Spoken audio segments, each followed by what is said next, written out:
हमारे हिंदू सनातन धर्म में बहुत से ऐसे व्रत हैं, पर्व हैं जिनके महत्व को हम किसी कहानी के माध्यम से ही समझते हैं। ऐसा ही महालक्ष्मी का व्रत है, जो महालक्ष्मी व्रत की एक कथा प्रचलित है। आइए चलते हैं कथा की ओर। एक गांव में एक गरीब ब्राह्मणी रहती थी। वह नियमित रूप से भगवान विष्णु की पूजा किया करती थी।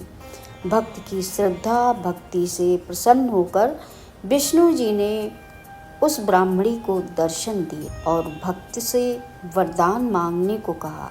ब्राह्मणी ने कहा, मैं बहुत गरीब हूँ। मेरी इच्छा है कि मेरे घर पर माँ लक्ष्मी का वास रहे। विष्णु जी ने ब्राह्मणी को एक उपाय बताया कि उसके घर में माँ लक्ष्मी का आगमन हो सकता है।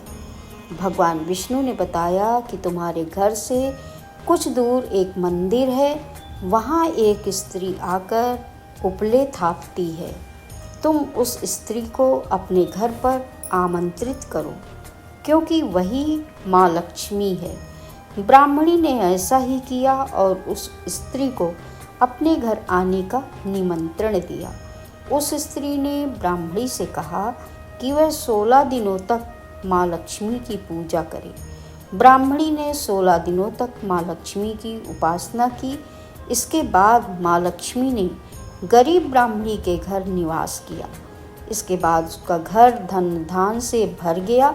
मान्यता है कि तभी से 16 दिनों तक चलने वाले महालक्ष्मी व्रत की शुरुआत हुई और जो व्यक्ति 16 दिनों तक महालक्ष्मी व्रत रखकर लक्ष्मी जी की उपासना करता है, माँ लक्ष्मी उससे प्रसन्न होकर सुख समृद्धि का आशीर्वाद देती हैं। हिंदू धर्म में महालक्ष्मी व्रत पूरे 16 दिनों तक रखा जाता है। हालांकि यह निर्जला व्रत नहीं होता, लेकिन अन्न ग्रहण करने की मनाही होती है। आप इस व्रत में फलाहार कर सकते हैं। 16वें दिन व्रत का उद्यापन किया जाता है।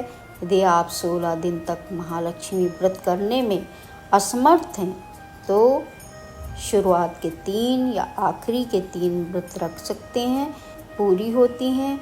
इस व्रत से लोगों की मनोकामनाएं पूर्ण होती हैं और जीवन में खुशहाली समृद्धि आती है और महालक्ष्मी का आशीर्वाद मिलता है।